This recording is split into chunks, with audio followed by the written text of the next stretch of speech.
प्रभाग क्रमांक 7 मध्ये निवडणूक रणधुमाळीला सुरुवात. देवदर्शनाने प्रचाराचा श्रीगणेशा. नाशिक महानगरपालिका सार्वत्रिक निवडणूक 2026ची चाहूल लागताच शहरातील राजकीय वातावरण चांगलेच तापले आहे.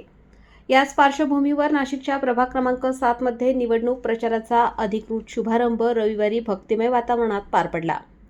रविवार कारंजा परिसरातील प्रसिद्ध चांदीचे गणपती आणि तुळजाभवानी मातेचे दर्शन घेत उमेदवारांनी प्रचाराला सुरुवात केली. यावेळी नरेश राजेंद्र देवरे, ज्येष्ठ उद्योजक व समाजसेवक, योगिता पाटील आहेर आणि सत्यम चंद्रकांत खंडाळे यांनी एकत्र येत प्रचाराचा नारळ फोडला. देवदर्शनानंतर नागरिकांशी संवाद साधताना तिन्ही उमेदवारांनी प्रभागाच्या सर्वांगीण विकासासाठी प्रामाणिकपणे काम करण्याचा निर्धार व्यक्त केला.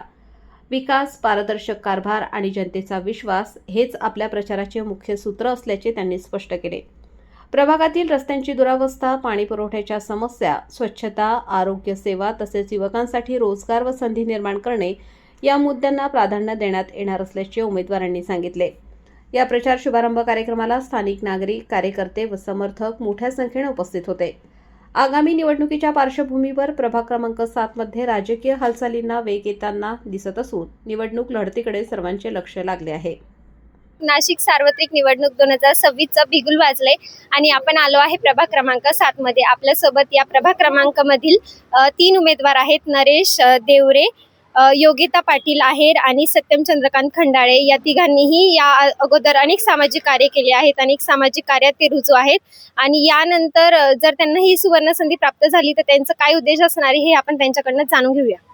7 मध्ये ह्या गटामध्ये इच्छुक उमेदवार होतो आणि मला पक्षाने उमेदवारी देऊन आम्ही आजपासून प्रचाराचा नारळ फोडून तुळजाभवानी मंदिरा इथे येऊन आम्ही महाविकास आघाडीचे आमचे देवरे सर, योगिताताई पाटील मॅडम, आम्ही सगळे आज प्रचाराला निघालो आहे.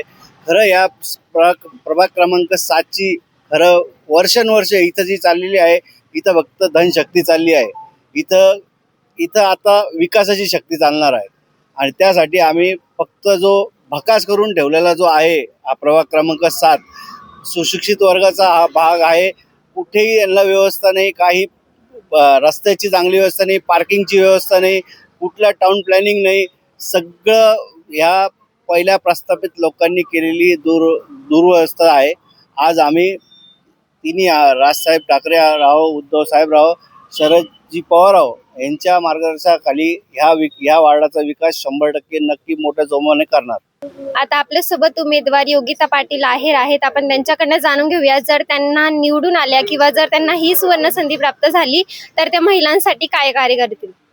सर्वप्रथम मी योगिता पाटील शरदचंद्र पवार पक्षातर्फे नेतृत्व करत आहे. माझं अनुक्रमांक जे आहे, जागा जी मी तिथे लढते ते क आहे.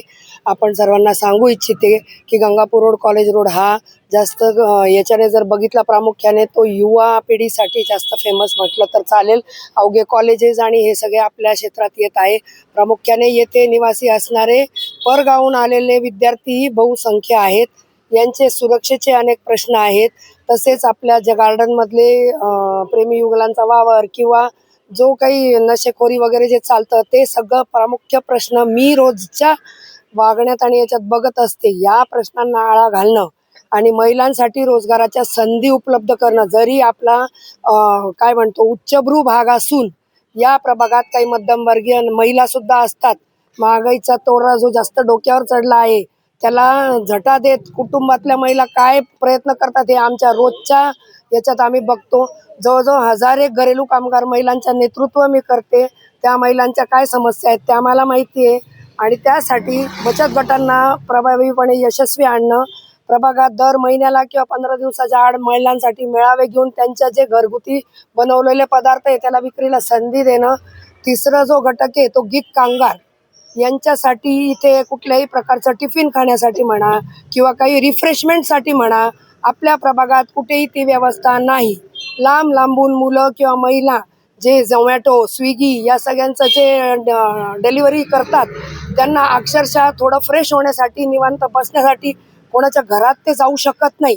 घरात सध्या सुरक्षेच्या मुद्द्याने ते घुसू शकत नाही. तर त्यांच्यासाठी एक कुठेतरी नियोजन करणं किंवा एखादी व्यवस्था करणं हे प्रामुख्याने माझ्या दूरदृष्टीमध्ये आहे. संधी मिळाल्यास या संधीचं सोनं करून दाखवणार. आणि जी ओळ आहे एक नगरसेवकांबद्दल की 5 वर्ष नगरसेवक झाल्यावर ते फिरूनही पाहत नाही, ही मी माझ्या इरेजर करून दाखवणार. धन्यवाद. राजेंद्र देवरे, प्रभाग क्रमांक 7 मधून नवीन उमेदवार आहे. मला पक्षाने, उद्धव ठाकरे पक्षाने जे मशाल जे चिन्ह दिले आहे त्याच्यासाठी मी जे आज काम करणार आहे, तर साधारणतः महिलांसाठी महिला आणि सुरक्षित परिसर घडवण्याचा प्रयत्न करणार. राजकारण बदलणार, निवास जिंकणार, बदलण्याच्या वाटेवर पुढे जाणार, शब्द नाही कृती बोलणार, विकासाने महाराष्ट्र घडवणार, युवकांसाठी रोजगार, नवी संधी उपलब्ध करण्यासाठी प्रयत्न करणार, घर तिथे रस्ते, खड्डेमुक्त परिसर याविषयी प्रश्न क्लिअर करणार आणि जी संधी मिळाली आहे तिचं सोनं कसं होईल याचा मी परिपूर्ण प्रयत्न करेल. आता आपल्यासोबत प्रभाग क्रमांक 7 मधील 3 उमेदवार होते. त्यांनी त्यांचं ध्येय काय असणार आहे किंवा निवडणूक लढल्यानंतर काय उद्देश असणार आहे ते त्यांनी आपल्याला स्पष्ट केले आणि त्यांनी आपल्याला जी माहिती दिली त्याबद्दल त्यांचे धन्यवाद.